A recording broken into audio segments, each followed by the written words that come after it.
اعوذ باللہ من الشیطان الرجیم بسم اللہ الرحمن الرحیم۔ پیاری بہنوں، میں آج آپ سے کچھ باتیں کرنا چاہتی ہوں کہ اللہ تعالیٰ نے جن عورتوں کو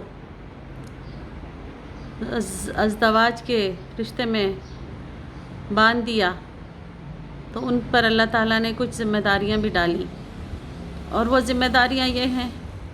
کہ بحیثیت زوجہ کے آپ نہ صرف ایک وائف ہیں، آپ کے اپنے شوہر پر حقوق ہیں، ساتھ ہی ساتھ آپ کے اوپر فرائض بھی ہیں۔ کیا فرائض ہے کہ جب آپ کا شوہر گھر میں نہیں تو آپ اس کے گھر کی، اس کی عزت کی، اس کے مال کی، اس کے بچوں کی نگہبان ہیں، اور اس چیز کو اگر گہرائی میں لیا جائے تو یہ بہت بڑے معنی رکھتا ہے۔ یہی نہیں کہ جب تک وہ زندہ ہے تو آپ اس کی تابع دار ہیں، نہیں، اگر وہ اس دنیا سے چلا گیا ہے اور اپنے بچے، اپنا مال و متاع، اپنی عزت آپ کے پاس چھوڑ گیا ہے، اللہ تعالیٰ نے اسے وقت سے پہلے بلا لیا ہے، تو اب آپ کا فرض ہے کہ آپ نہ صرف اس کی عزت اور ناموس کی حفاظت کریں، اس کی اولاد کی نیک تربیت کریں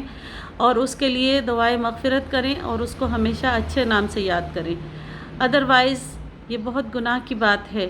کہ کوئی خاتون اپنے مرنے والے مرحوم شوہر کے بارے میں برے الفاظ کہے، سنے، یا اس کو بدوائیں یا اس کے بارے میں غلط کلمات کہے۔ توبہ استغفار، اللہ ہمیں بچائے ایسی حرکتوں سے۔ اللہ ہمیں توفیق دے کہ ہم نیک کام کریں اور نیک کام کی تلقین کریں۔ اللہ ہم سب کو نیک ہدایت دے، آمین ثم آمین۔